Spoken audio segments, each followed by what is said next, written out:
Hello, welcome back to the Modern Leader Way podcast. And I am here today with the absolutely gorgeous Sheema.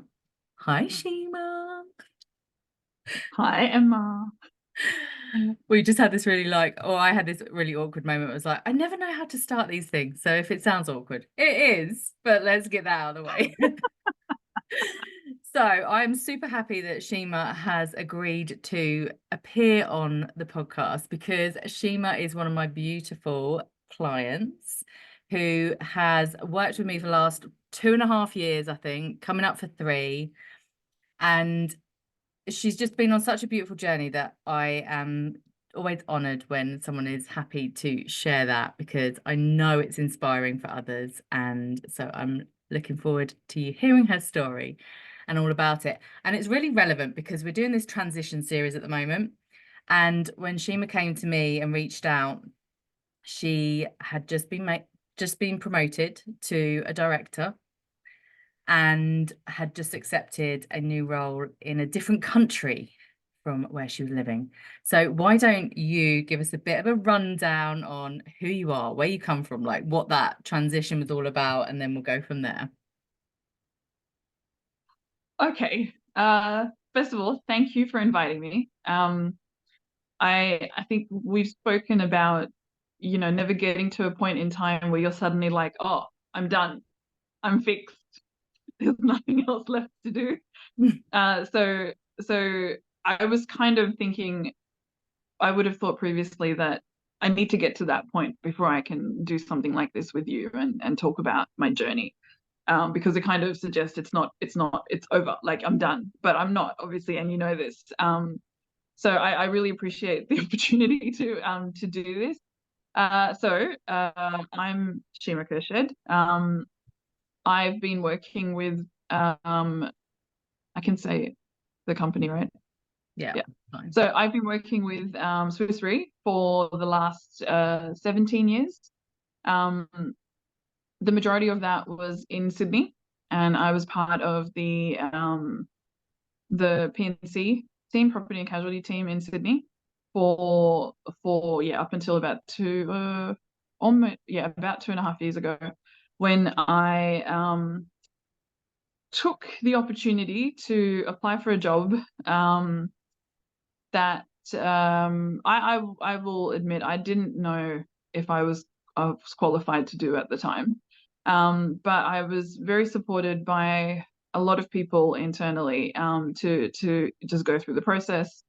And so I sort of embarked on it as a bit of a learning adventure more than anything else, and was, I think, reflectively very honest in my discussions I had during the interview process. And so very fortunately was given the job, and at the time was fully aware that it was quite a responsibility, not just to take on the role because I had people reporting to me and so therefore I had people to take care of, but also that the people that had decided to give me the job or considered that I would be capable of doing the job were also taking a gamble or a risk, as it were, on somebody who had not done that sort of role in the past, or at least in the most recent past. So I undertook it, and I very coincidentally had in the months, I think, whilst I was applying, I had been on LinkedIn,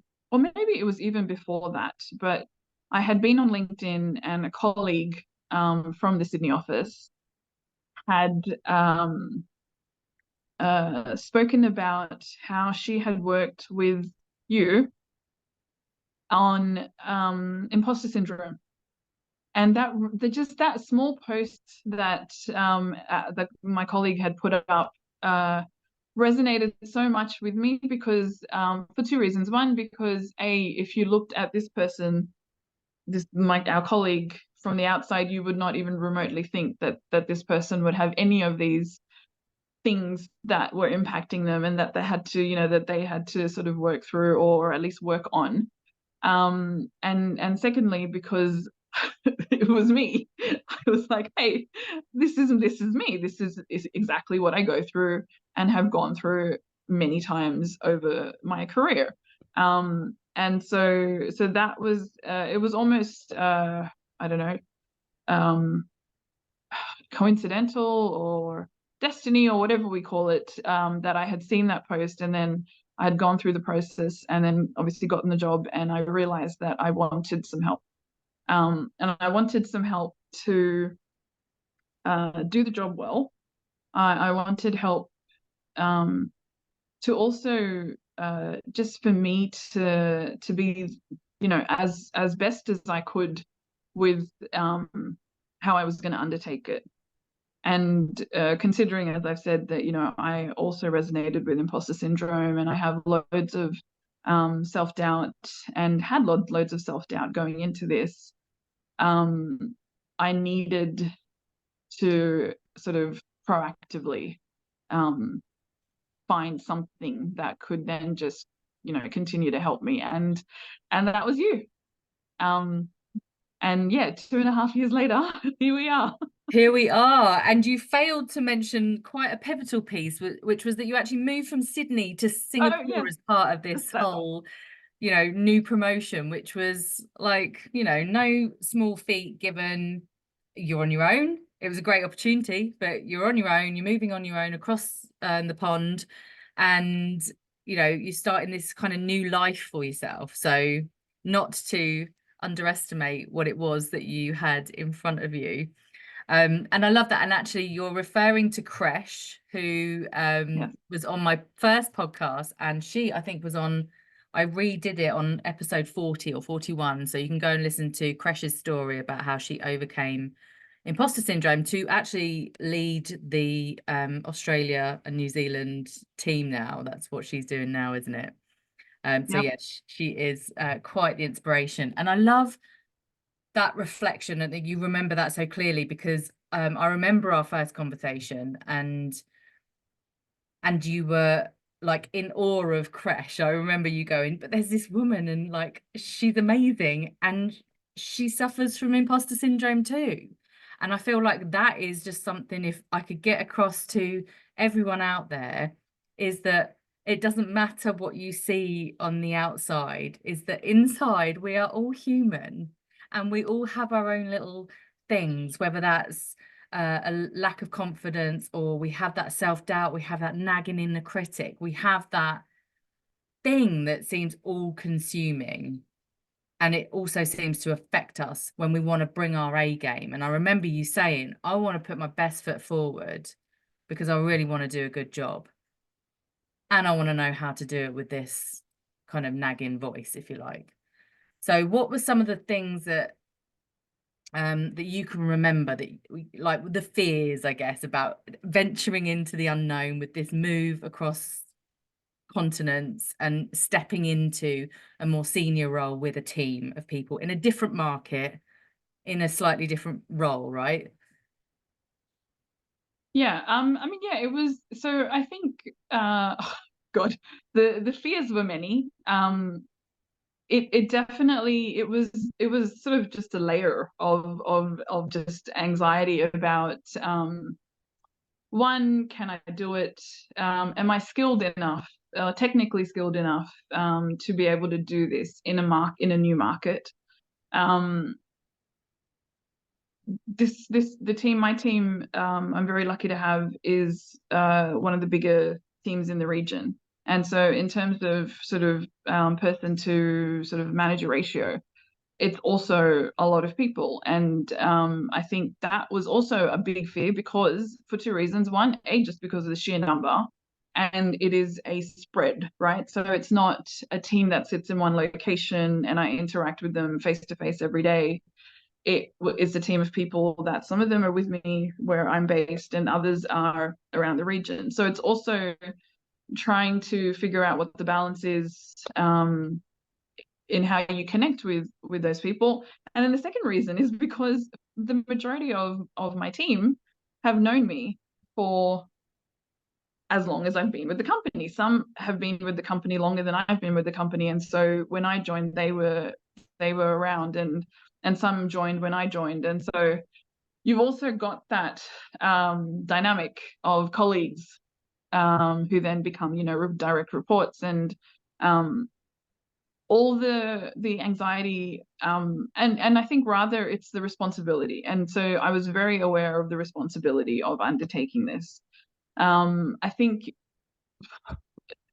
the one thing that I knew I wanted to do was to remember the lessons that I have learnt, through my own managers, and where, you know, managers have shown me or demonstrated really amazing leadership skills, and where they haven't, and then, you know, sort of learning from them. And so I really wanted to try and make, myself a little bit more sort of, aware at minimum of, you know, the environment and all the other voices. So it was more the undertaking. And then of course you move away from home, that and this was post-COVID.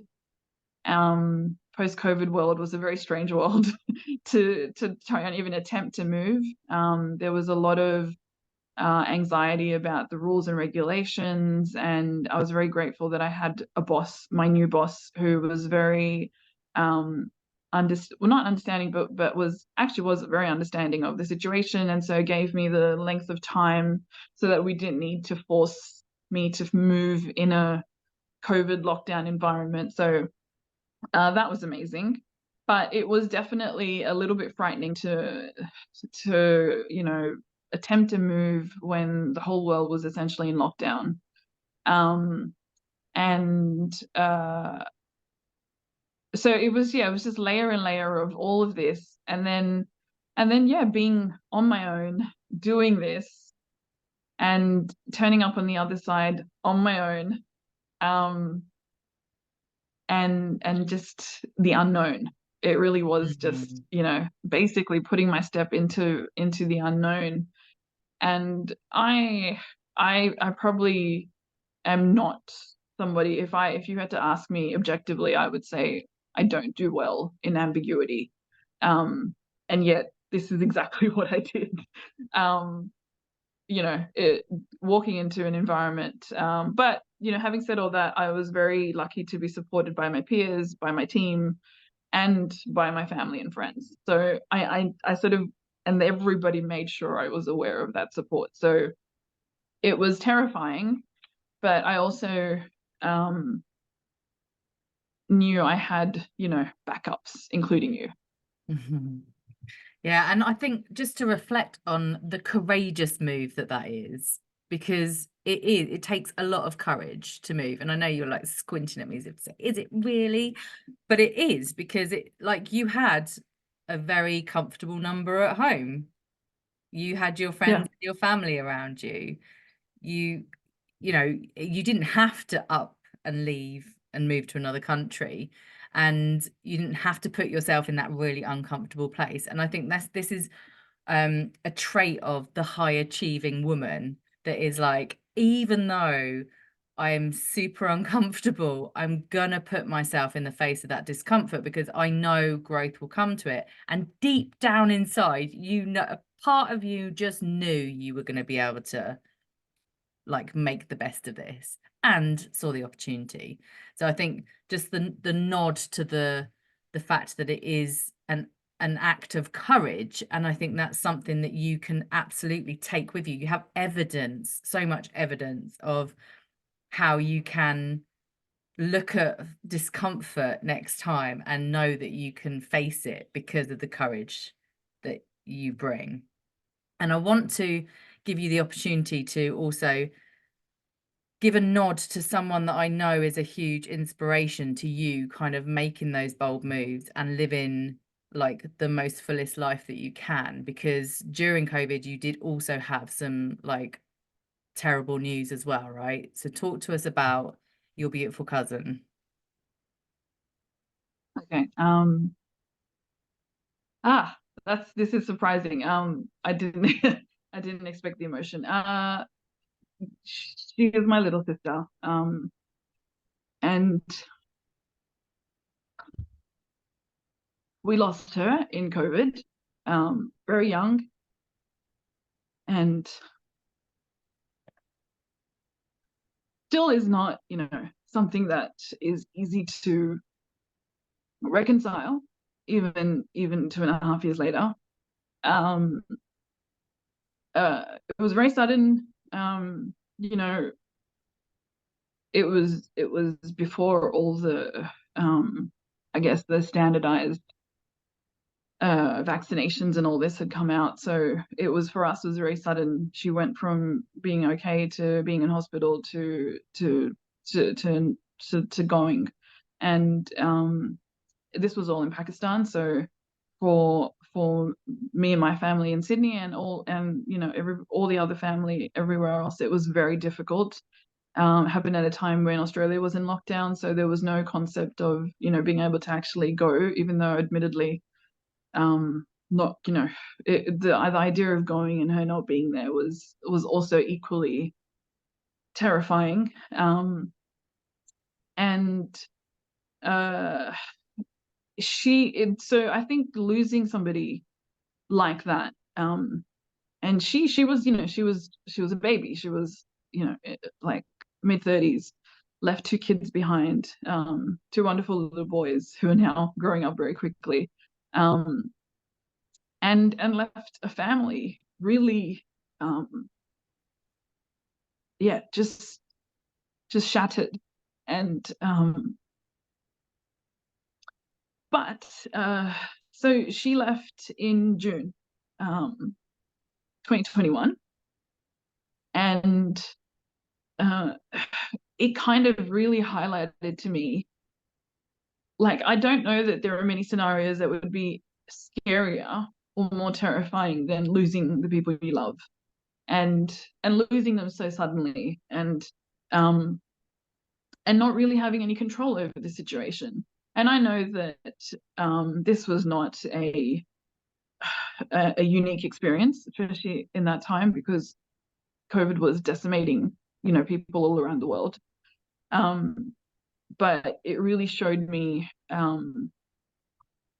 it showed me how the reality of the world, in that we really don't have much in our control.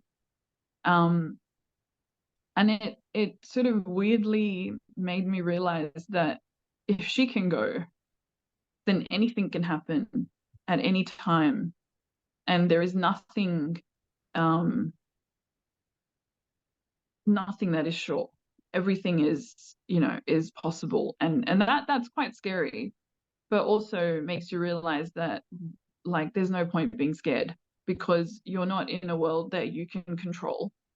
um and she passed away in June, and she passed away early June, and weirdly, late June was when I got approached about this role. And uh, I sort of went, the worst thing that could possibly ever happen has happened. um and so there was a little bit of me sort of going, I can't be scared of this, because frankly the one thing that I should be scared of has just happened. And so she became sort of the um the catalyst to sort of just go, feel the fear but do it anyway, because at the end of the day you've got no control. And so um she's become that for me. And there have been, many times, um and ironically, she's not with us, but she is everywhere. She's daily around me, and she's in conversations, she's in the paintings that I've put up at my home in Singapore, that she did. She was a very talented artist.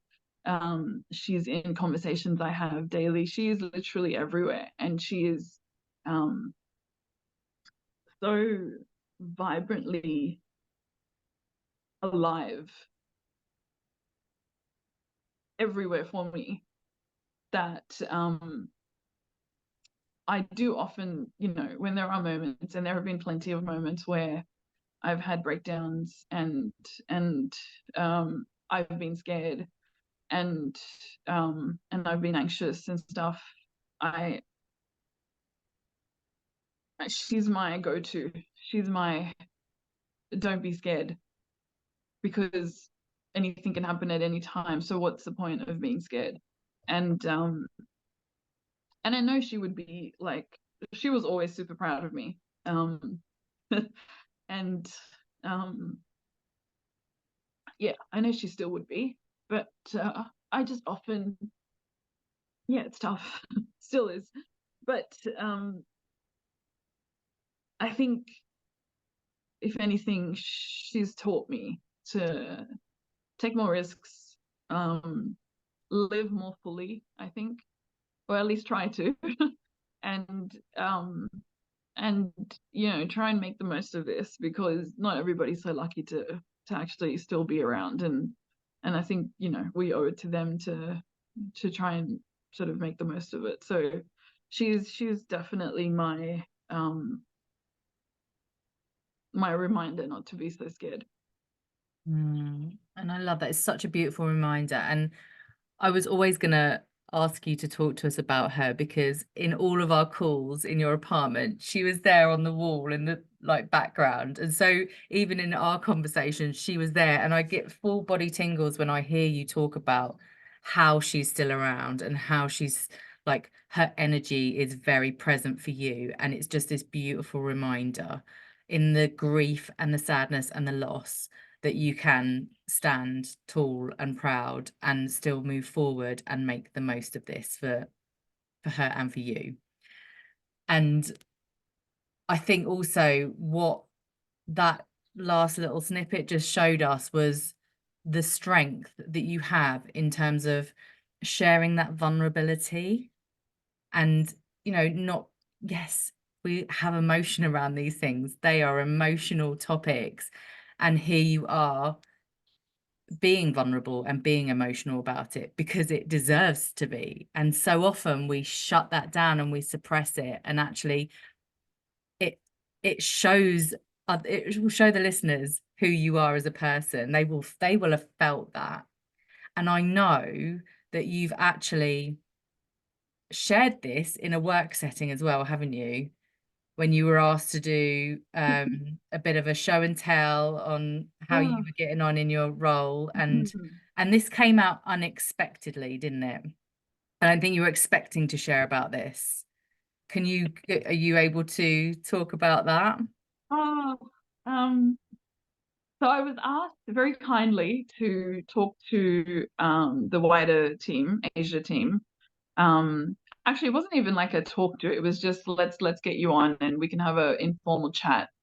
And it's a wider sort of team call, all of Asia, and just talk about how your 100 days are going. And it coincidentally it was coinciding with Women's Day, I think. And so I had moved to Singapore. I was really in the scene really was I had just moved into this new apartment. There was all sorts of repair work that somehow needed to happen. And so I was also dealing with this strange situation of leaking tiles in a kitchen or something, and having to deal with the landlord and all of that stuff as well. And then I was on this call, and very, very lovely that they had reached out to me to say, hey, it's International Women's Day, and by the way, I did move into a team through no fault of their own, had not had a female leader, a female sort of person in the leadership team for a while. So I think they were also wanting to sort of really, emphasize that, and of course it's a really great example to the team that you can sort of, there are opportunities and you can pursue them, etc., etc.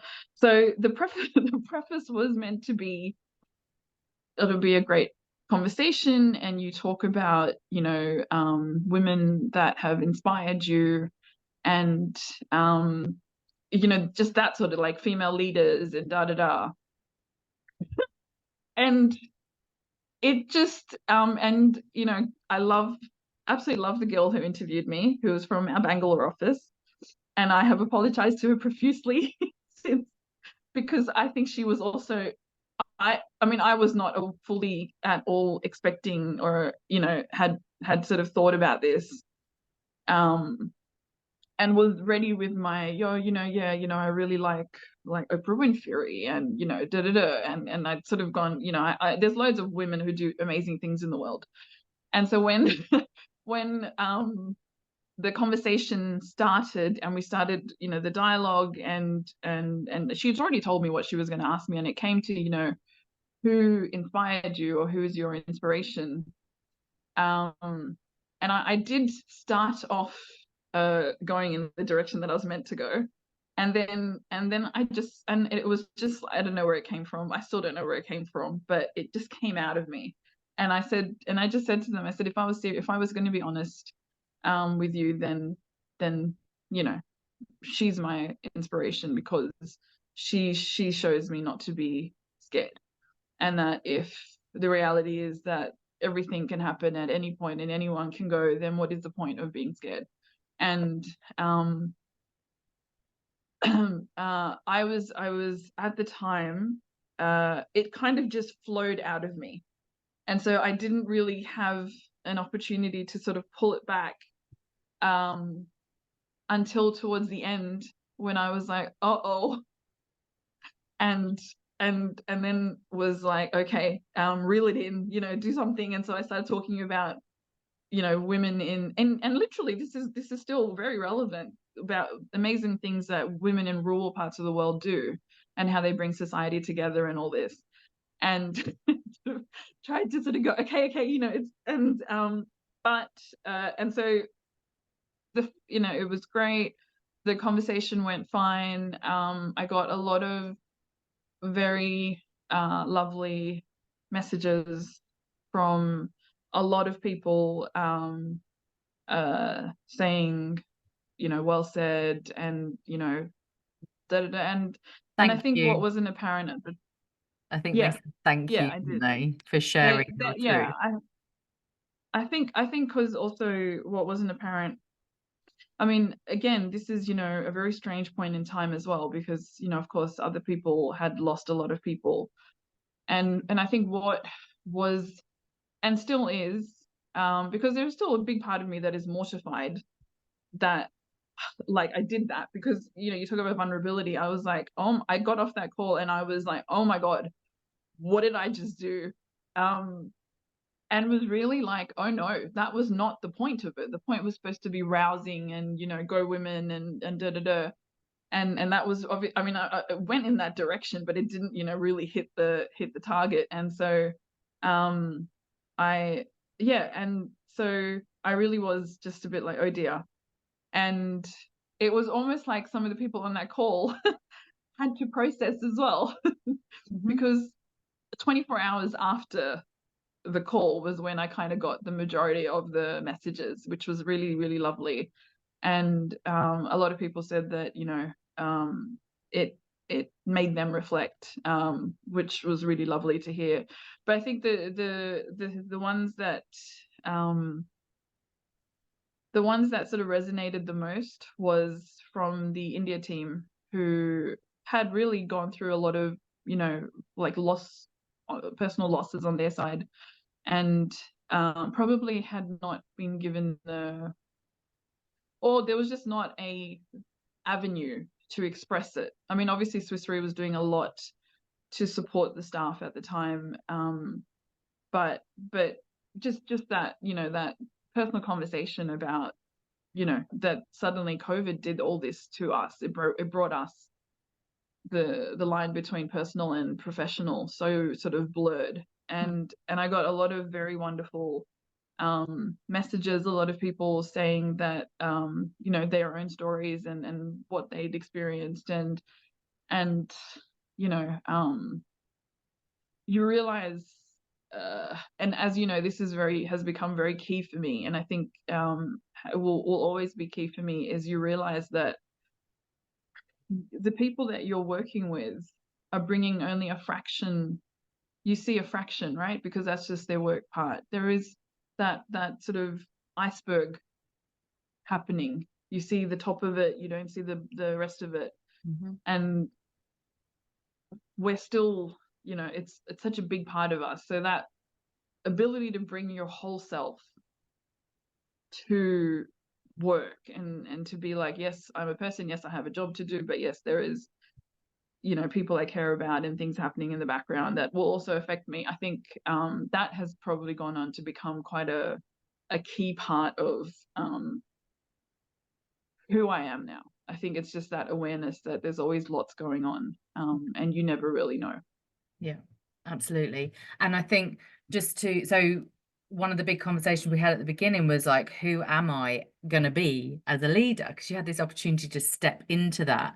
And I think one of the foundational pieces of the identity of the modern leader is that she brings her whole self to the table, which is incredibly difficult to do with so many expectations, with so many taboo topics, with such a politically correct way of an approach of doing things, and also looking at who went before, right? Looking at how they did things, looking at like almost modeling the need to model yourself on how it was done before. But actually what you did there, what you explained, what happened in that moment, it was you allowed what came through you to come out of you, rather than what we do a lot of the time, which is go, oh no, zip it, push it back down, say the politically correct thing, talk about Oprah, because that's not so emotional, because we get that big knot in our throat, right? That's like, oh God, it's coming up, but no, I just want to push it down. I want to keep it down, because otherwise, if I show emotion, that's weakness. That vulnerability is not comfortable,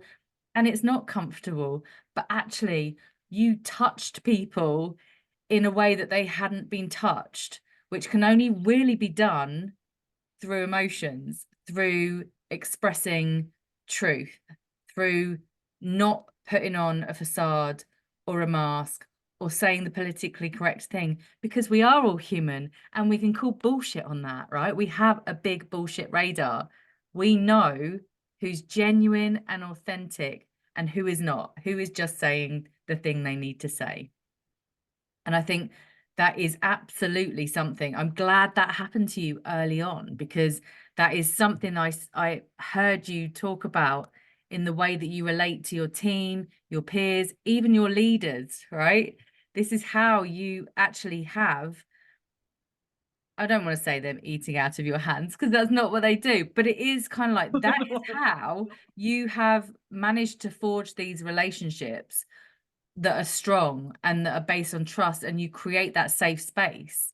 And that's why I wasn't afraid to ask you about your cousin, because I knew you would get emotional about it and I knew you could handle it. And that is something you are so much more emotionally equipped today to lead authentically, because you're unafraid to put yourself in those uncomfortable positions. So that is me just saying, actually, it's a strength.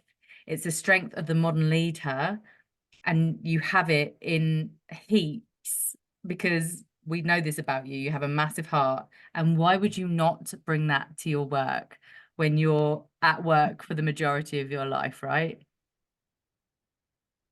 Yeah, I think I mean, you know, it's yeah, I will say though that it's and you won't be surprised to hear me say this, but it's a process, right? Like it's the constant push and pull, and you know, um I would love to meet the people that are never scared or, you know, anxious or fearful about decisions they're making and stuff, because I feel like that never goes away. But I do have a default now, and my default is my cousin, um and just remembering that that's the reality of the world. And so, you know, then some of the stuff that maybe, you know, I would be worried about or concerned about, I'm still worried and concerned about them, but I think the weight of those decreases, Mm-hmm. because I'm also putting some perspective into you know, the point to say, um you know, it There's more to life than work, yeah, right? It's not the be all and end all. And actually, I Yeah. remember Christian Mumenthaler, the CEO that's leaving very any minute, but has been the CEO for the last 8 years or so. I remember him over Yeah. breakfast answering a question. I was a small group of people around the table with him, and I think they sort of said, how do you balance work and life, and how do you not take all this big responsibility that you have back to the kind of dining room table and in when you're with your kids? And he said, it's not a matter of life or death. Nothing Yeah. that happens at work is a matter of life or death. I just Yeah. keep it in perspective, like what is important to me at the end of the day. And that really stuck, because it's like, how much do we get so absorbed by the problems that we have that we're solving at work, or the issues that are present for us that day or that week or that month, and it becomes all consuming, and we take it home and we talk about it and we let it affect us. And actually, it's not life or death. It's just such a simple way of looking at it. And just to have that Yeah. reminder to ground us back into, like, it's just like we're life in right now. Work's part of it. It's just not all of it. And actually, we need to bring the balance in with more life kind of reality stuff, right? I think that's kind Yeah, of, I think the perspective definitely makes a difference when you're in that environment. And I think for me, it was like a little bit of that came out when I'm making decisions. And, especially new to the job, new to the market, blah, blah, and you're sort of making decisions and you don't know. Is it the right thing to do? Is it the wrong thing to do? I have learned that you could put four leaders in the same room and give them the same scenario, and they will probably all have a different approach to it because Mhm. there is no, one truth. Um, but because everybody's bringing their own unique experience into the mix. But that perspective element really sort of, for me, because I as before, I would be the person that would be losing sleep because I'm like, oh my God, did I make a mistake? Oh, I did this. Oh no, it was a mistake, da, da. And so you turn that around to definitely, if it is not the right way to go, then it's something to learn. Um, and then you'll apply that experience to the next time you're in a similar situation or whatever. And I think that's definitely been a big part of the reason that I can still sleep at night is that I really do, yeah, I agree, it's not life or death. I mean, there is still obviously lots of responsibility that we have, and I think everybody's aware of that, but you also are like, if it's not the correct at that point in time sort of next step, then it's fine, because when you find out that it's not the right one, you change it and you move forward and you learn from it. And I think that then becomes a big learning from, maybe when I was in my 20s and I was in the corporate world, and even in my 30s, like just going, oh my God, like, was that the right thing? Did I make the right call in the presentation? Did I say the right thing? Did I say the wrong thing? Oh my God, this and that. And you really mull over it and feel horrible about it. And now I think that doesn't sort of sit. I mean, I still obviously have my moments, as I think everyone would. But you definitely are like a little bit like, okay, let's just like let it develop, and then we'll work out what to do next. yeah. Nothing's, It's not unfixable. it's not like, I think there's this thing when we're younger with the right and the wrong, like getting things right and wrong at school, it becomes like a real like driving force that we want to get it right. We don't want to do anything wrong, because there's often punishments and consequences for getting it wrong and doing something bad. So you've got the good, bad, right, wrong thing that comes into play in our adult life. But actually, when we can just go, well, what if there is no right or wrong, but only the next best possible step in this moment? And then that's when you trust that, whether it's the first thing that comes up or whether you decide to sleep on it, and you make a decision based on that gut feel or that intuitive hit or that, like, having analyzed it and being logical in your mind, whichever way it is, you can't get it wrong, because like you'll just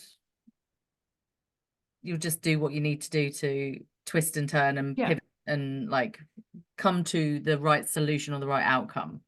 It takes off a lot of pressure of needing to make Yeah. decisions, I think.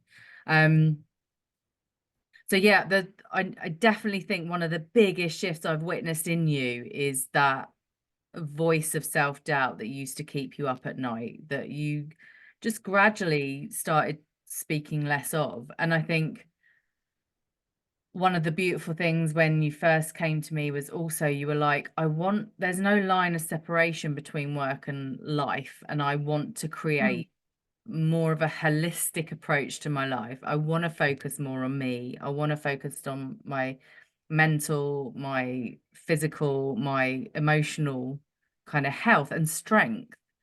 And I feel like you've done a lot. And again, we're never there. Like there's a very well-known mentor coach in the coaching industry called Melanie Ann Layer, who says when we're on this path of self-development and self-improvement, we've kind of chosen to climb this mountain with no peak. And I feel like that's a good analogy that's kind of stuck with me. It's like, well, if we're never going to arrive there, because we don't need to be fixed, and it's not like we're arriving at a destination where everything will be perfect, then we're just always going to be on this mountain, and we might as well turn around every now and again to enjoy the view, right?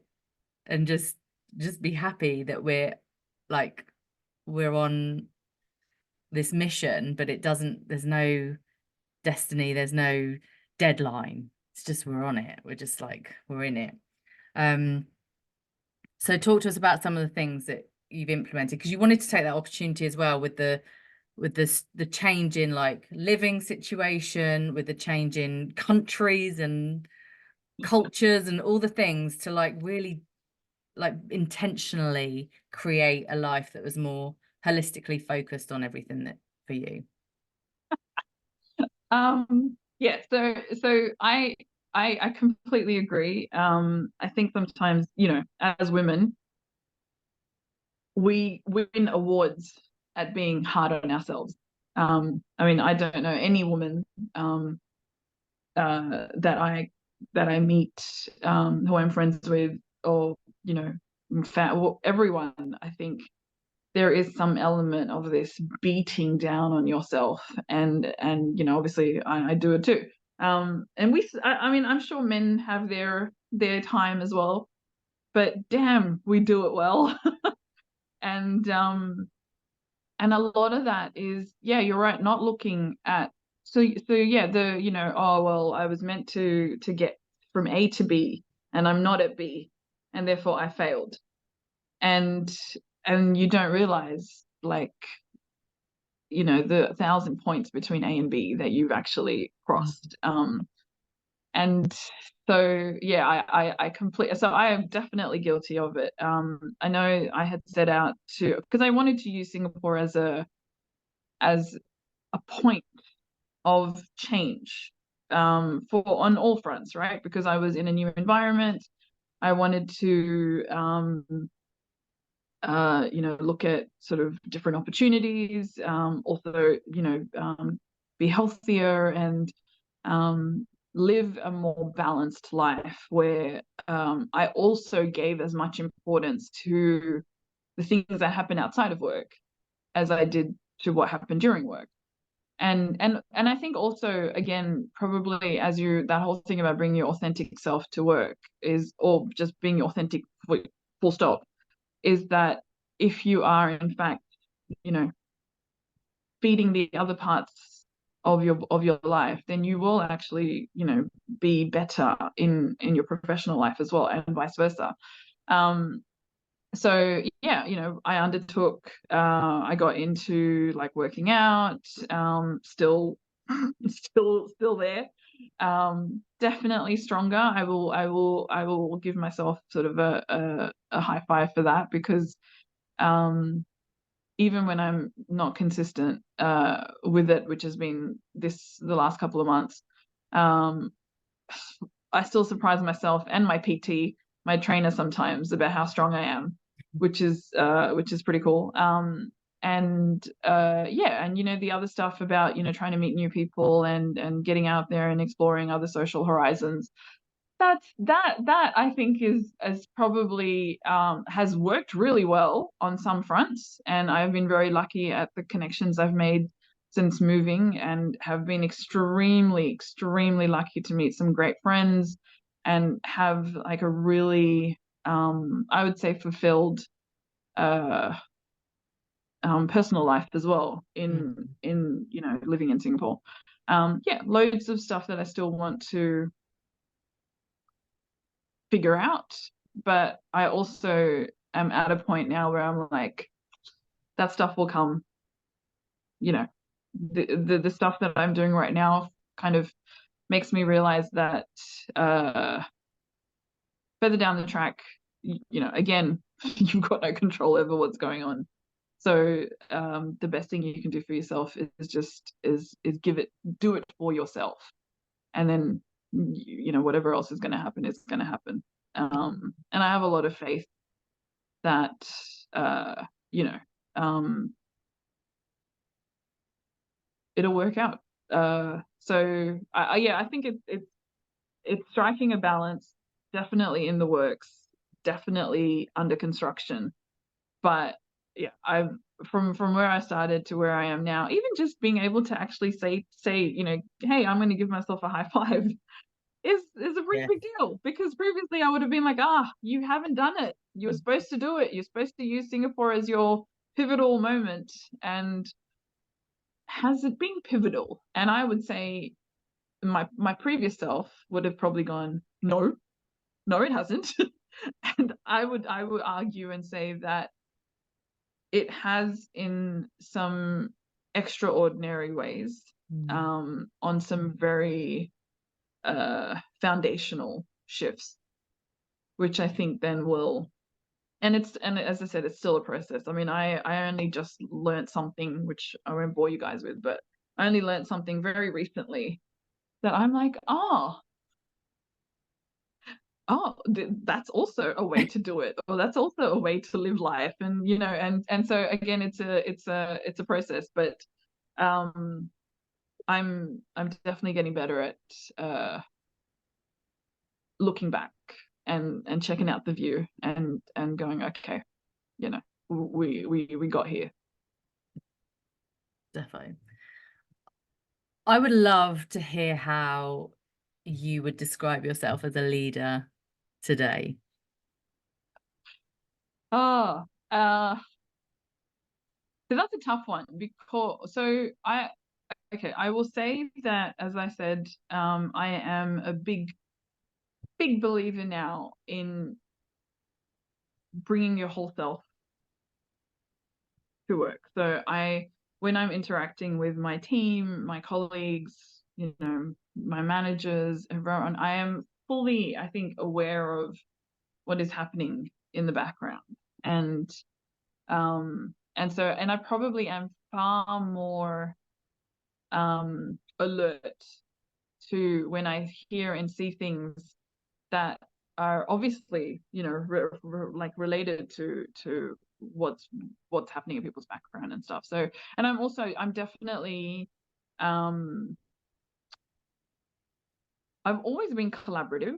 I think that has not changed. I think if anything, I believe now that there is even more strength in the collaborative approach. I believe that the best leaders are the ones that don't pretend to know everything, but can use their resources and their experience to call on the expertise if needed, but then also use their own experience to make decisions. And I fully believe in open communication. Um, and when I see pockets of it, um, pockets of miscommunication happening, I'm probably far more reactive to it, in that I will actively seek to clear up any ambiguity.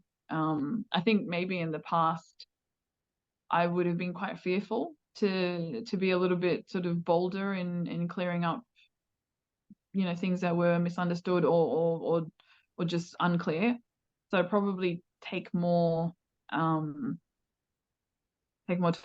and pursue some clarity. Mhm. And I think probably the last bit is that this is still very much a thing in works, but I do feel like um, I have confidence is a strange word to use in this, because I don't know that it's confidence, but I do feel like, or maybe it's just that I feel like it's a safe space to maybe not so just put up my hand and say, hey, I don't get it, or sorry, I'm not really agreeing with what, so I have a different opinion. And I'm probably a little bit less fearful of being the outlier to say I don't get it, or I don't agree, or I don't understand. And I think maybe in the past, especially when I started, I think I would have been terrified because then to put my hand up and say, oh, I don't know, I don't get it, because then you're kind of like saying, oh, guess what, I am inept, I don't have what I was supposed to have to do this job. And I think now I'm fully aware of just that, yeah, that there's a whole range of options when choosing to do things. So Yeah. and I think I think I have a lot of tolerance for myself, but also for the people I interact with, in that you don't always have to get it right. It's okay, as long as you learn, and you learn and then you actively implement that learning. Mhm. That for me is probably more relevant than just simply, oh, something happened, it didn't quite work. Okay, then we'll get it next time. So yeah, so I think I will say that I have been very lucky that I have had some great examples of leadership. And it's no coincidence that some of the things that I've seen displayed, which I believe to be really strong traits of good leadership, I have continued to use when I'm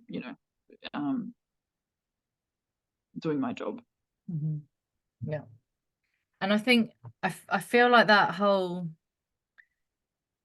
authentic communication piece is key to highlight here, because I think that's what it is. I think it's the less second guessing yourself and just expressing yourself, Yeah. whether that puts you in the place of vulnerability because, or maybe you should know this when you don't. But also, I remember early on saying it's okay to be new and like to be green on this, because this is new. And actually 2 years Yeah. in, yeah, okay, not so new now, but actually I think having that what's the word?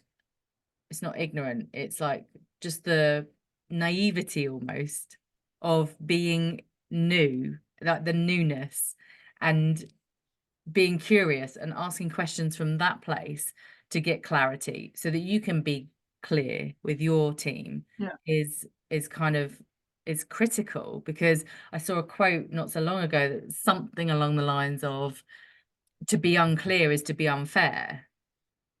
And I think that's so true. Like, what can you do as someone sitting in a team with unclear information and instruction and feedback and all that? So to be clear, which is what I see you seeking, is to have clarity in what it is that you're asking, what it is that you're deciding, what it is that you're like wanting more of, I think is key to that communication piece. And the other thing I will bring in, which I think is very unique to you, is the heart that you bring, because I've always said to you, you have so much love to give, and I see you giving it to your team members as much as your friends and your family, and whether it's in gifts, whether it's in like time, whether it's in feedback. Like I see you being a big, open, like heart that is very happy to give without necessarily the need to receive something in return. And I just think that's what makes you a lovable leader. Let's face it. I think your team are all very happy. I'm sure you'll tell me that they're not all 100% happy 100% of the time, but generally, I think they love being in your team because of how you've just brought your heart to the table as well. So I just want to recognize that because that's rare. Yeah, I mean, I hope I will never presume. I hope that that they are, you know, I hope I do genuinely hope that they are happy with how we've gone as a team for the last, 2.5 years. Um, and I genuinely hope that I I still challenge them, because I feel like um uh my example is a little bit like that, is that, you throw yourself into an environment where you don't know everything, Yeah. but you learn from it. And I hope that I think we really, as a team, have done really well to get through a lot of ambiguity last year from the reorg, but then also just in general. So yeah, I won't presume, but I do hope that they are happy. I think I do see the relationships that I'm building with my colleagues um, as getting sort of stronger. Because yeah, as after you get to know people, you share sort of parts of you, and unsurprisingly, I've got some great female colleagues that I'm building friendships with, which is really cool, and they're all also amazing leaders. So yes, in general, I would hope that I do hopefully give off that love and warmth. And we recently, I don't know if I've actually told you this, but we recently have this initiative in the office about mentoring for women.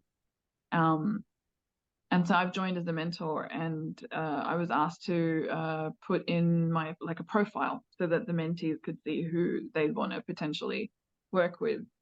And for both my aspiration and my fear, and I was quite honest, and I don't really know again if that was the right tact or not, but I actually put for both of them, I said, my aspiration is to make a difference, and my fear is to not make a difference. And so I feel like, yeah, if I've just made even a small amount of difference to my team and my colleagues and stuff, then I feel like that's a pretty cool achievement. Yeah. And And hopefully we'll continue to. I have no doubt that you have, and I hope I should have framed the question in a different way and said what would your team say, but we won't go there now because I'm pretty sure you get that feedback or that vibe from them anyway. But I love that you are putting yourself forward as a mentor because I think you're going to be so amazingly like such an amazing resource for someone to have that, because you will create that safe space. And Yeah. and I think, what we've had in terms of our relationship is a very safe space as well, in terms of like just exploring the depths of who you are. And I wonder if, like, how would you describe the journey of having, I don't necessarily call myself a coach or a mentor, but it's kind of like a hybrid of those things. I like to think a sister type friend at times as well. Like, how would you describe that kind of support, having been through the kind of transition that you went through? I invaluable, for one.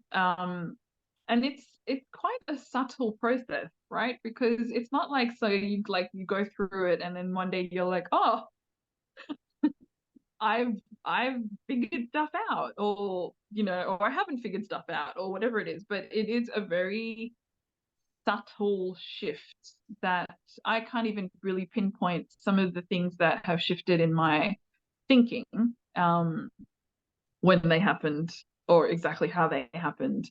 And they still continue to happen, right? So you and I have not had like probably any like sort of super long connections this year because of all the madness, of my year so far.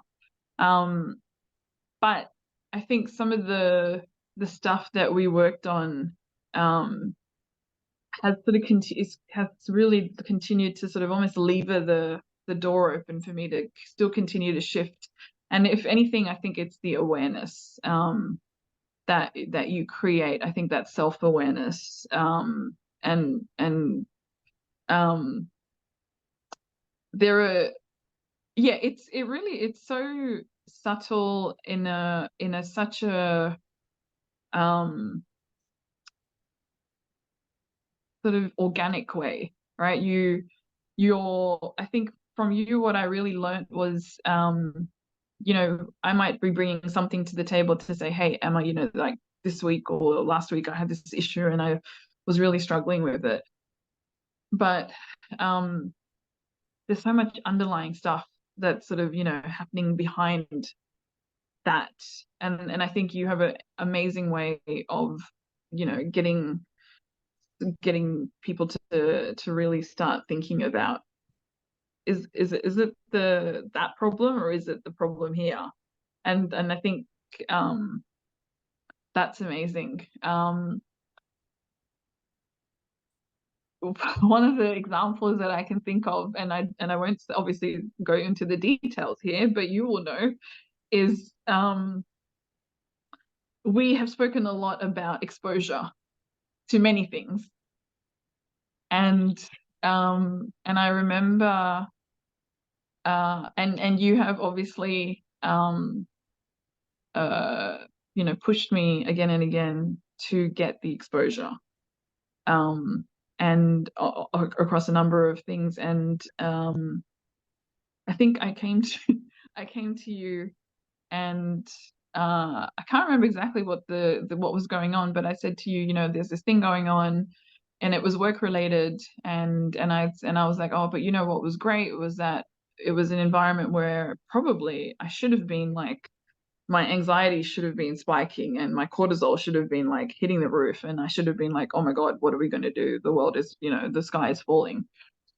And I genuinely cannot remember what happened here or what the situation was, but I do remember um saying to you that in that moment, all I my default was, all right, we'll figure it out.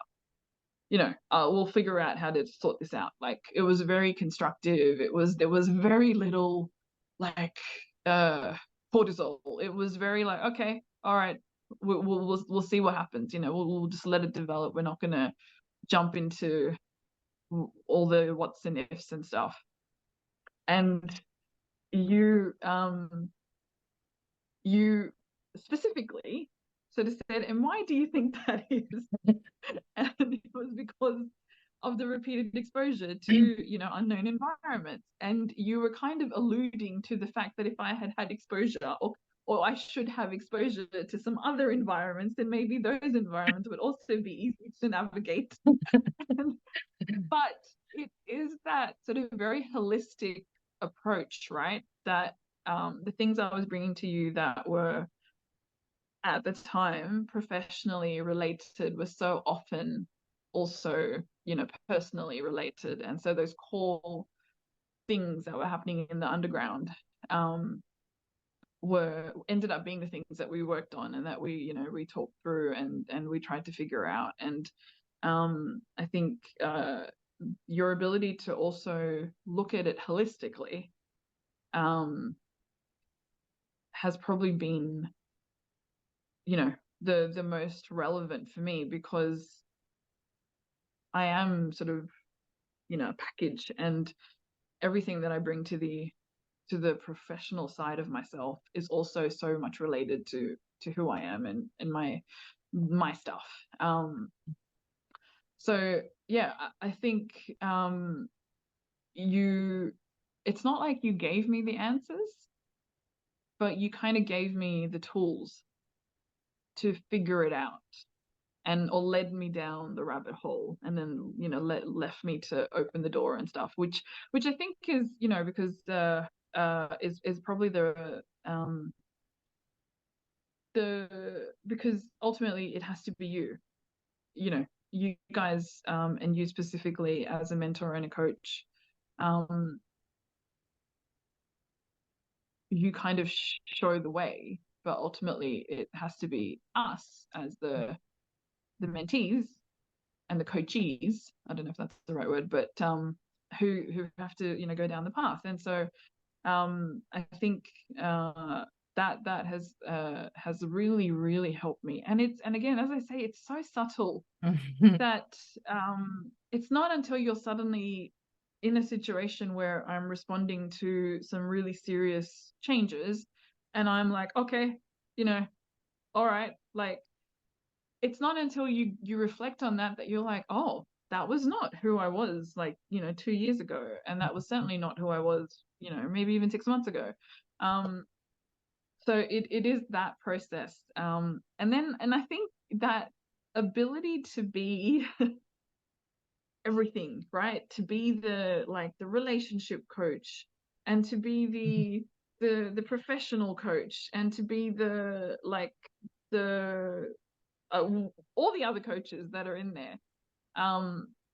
Just to be able for you to be able to change hats like that, because I don't know if I was unique in in what I was bringing to the table, but I did often feel like I was just throwing stuff in there that I was like, I don't know if this is what Emma signed up for. um but I got I think a lot of the monumental shifts in my thinking happening on such a gradual sort of level that even now when I'm like I stop and I'm like, oh, I've observed something. I think even just that awareness, I don't know, would have been there beforehand. I think for me, I will say that I think you taught me that the way I was looking at life, especially in some certain areas, was probably not, maybe the most beneficial way. And so I think even just for someone like me opening the door and saying, hey, there might be a different approach, has meant that I have also then sort of been open to the idea that maybe this thing that I thought was fact, this thing that I thought was this is how the world works, is actually not how the world works. And I think some of those just that just that shifting of perception really has probably been the key thing. And that, again, as I say, I don't know how it happened, don't know when it happened. And it's still very much in play. But I don't know that if I had gone to, in the early days of when I moved, I was asked, or I was given an option to go to a business coach, like the company would provide one. And that, for various other reasons, never really ended up sort of happening because the people, there was just logistical issues.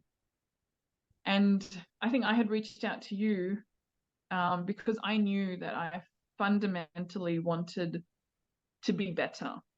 And so for me, it wasn't sort of necessarily just, I need you to help me with work, because I knew that if I had some other stuff that I was impacting, who I was in my offer in the work front. So if I had not done, you know, the coaching with you, and I had just gone to a business coach, leadership coach, or whatever it was that the company was providing, I don't know that the learnings on my side would have been as holistic as they have been, And deep, and will what I'm continue to hearing. be.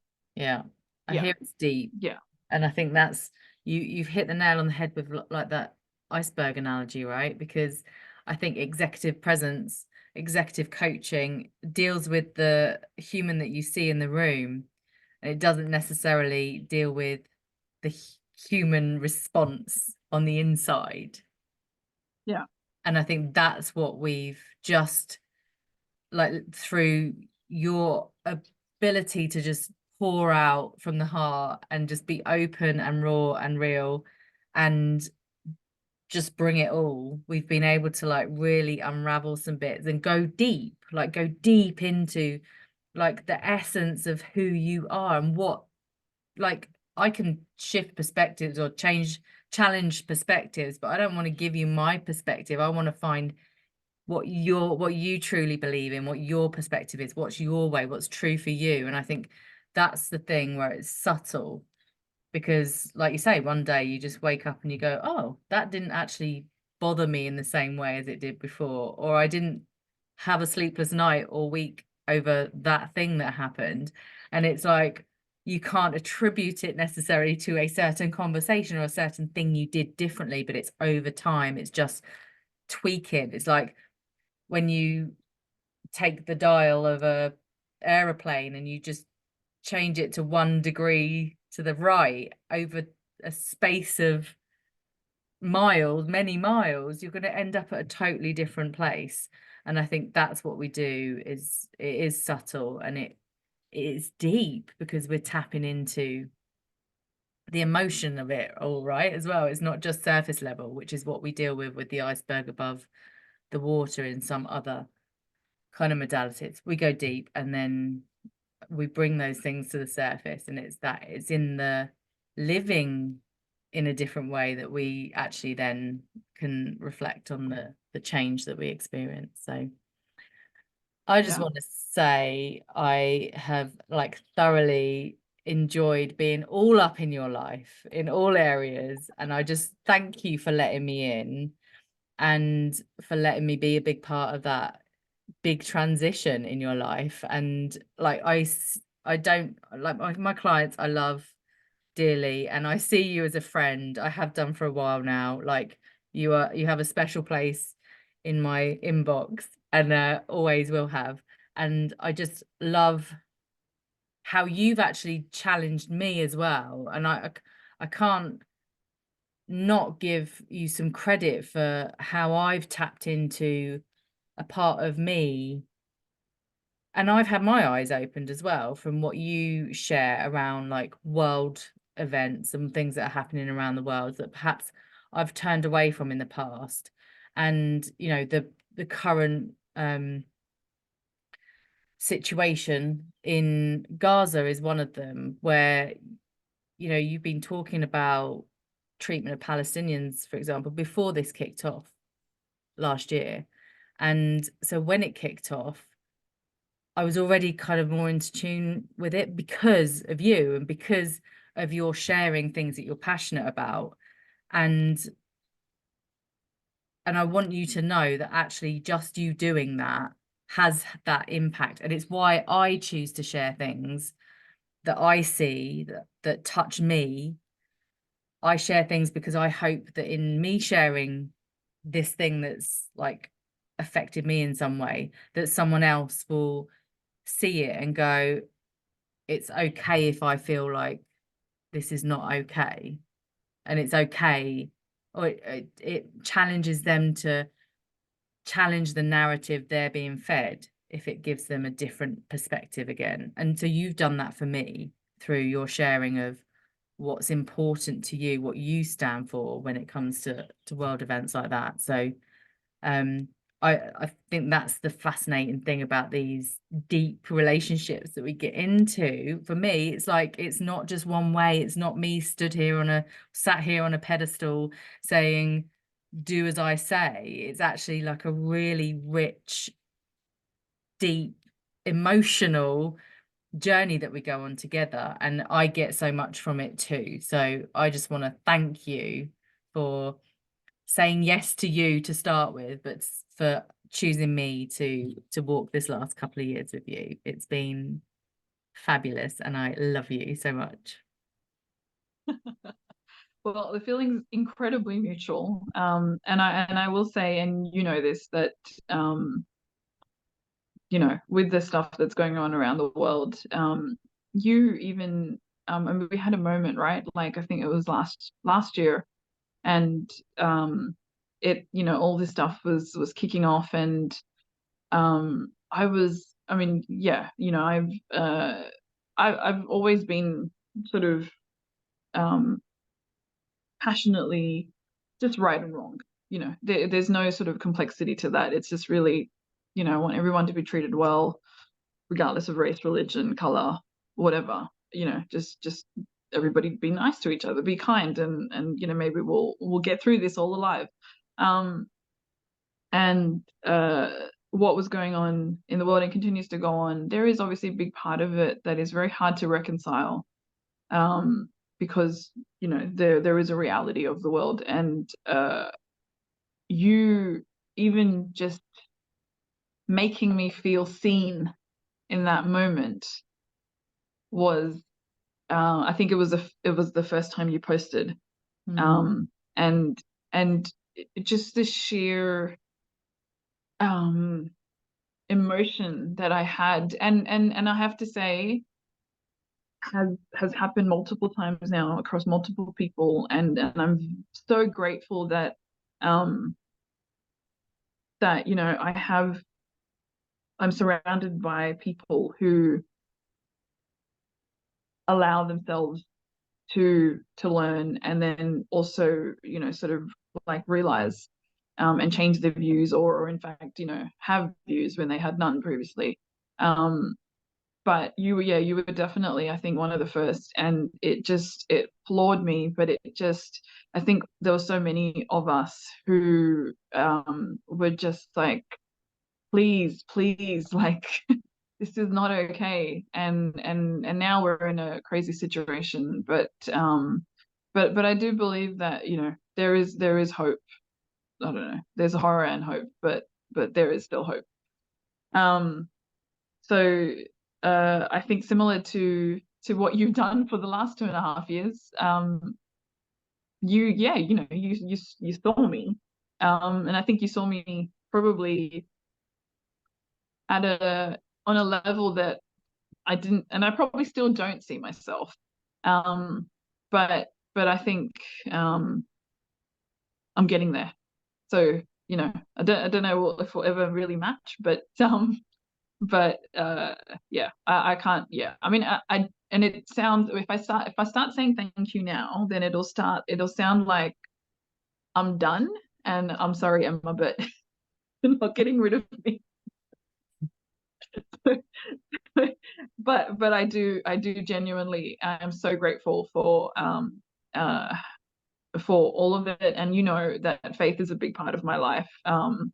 I do really, really leave a lot, and just sort of submit to God, and sort of that is a big part of how I live, and I truly am convinced that like me seeing Khurshed interview, and then the sequence of events, and then us working together was really also um, a blessing, and will continue to be. So yeah, couldn't have asked for a better coach and mentor, really, to get me through. And I feel quite optimistic that I'm still at a point where I'm able to learn and change, and that fills me with a lot of hope for myself, as well as the future, that hopefully we can all continue to learn and change and get better.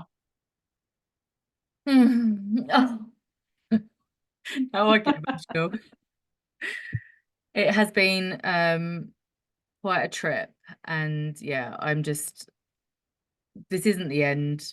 It's not even just the beginning, but it's certainly for me, it's been the beginning of a beautiful relationship. So I just thank you and honor you for that as well. So I love you. I feel like this is a good place to like wrap it up in a nice little pink bow, because of course it's pink and it's a gift from me to you, from you to me. It's like, and you get to reflect on this episode as well, I think, in Yeah. the future. And like, that's quite beautiful. That's something Kresh did as well, or I encouraged Kresh to do more recently with hers. So, thank you for Yeah. sharing I your probably truth. really should really say thank you to Crash as well. So Crash, Thanks, Kresh. Yeah, if you're listening, me too. thank you. Definitely. And any final words to anyone like thinking of like in the similar situation to you, like thinking about getting support? Because we're not very good at asking for support, right? What would you say to them? It doesn't have to be about me, but just to like get the support. I think if you're even if you don't have a impending new role or some significant life change, even if you've just got a little bit of, you know, some noise saying that some stuff is not right and you want to be better, um, whether it's, personally, professionally, both, holistically, I think it is absolutely 190% worth exploring. And I will say, maybe I'm a little bit biased, but I do believe that women um, help women the best. And so, especially if you've got those niggling self-doubts, and you want to explore your horizons, it doesn't even have to be that you're leaping off. It could just be that, you're trying to figure it out. Go for it. Um, I feel like when you're on the precipice, this is the best thing you could do for yourself, is to engage in this. And yeah, I'm very biased when I say you would probably be one of the best people to do this with. But um, yeah, do it. Thank me later. Um, you won't regret it. Awesome. And you get to go off and thank Kresh now. Yeah, Lovely. I'm going definitely. to let you go because it's like, what, Okay. 10:30 in Kuala Lumpur or something like that. I didn't get the time zone It is right today. almost, yeah. Enjoy your weekend of pampering there. You absolutely deserve it. And thank you for being here and sharing everything with us. Go off, be Thank fabulous. you. And Okay, love you. thanks for listening, guys. We will see you next time.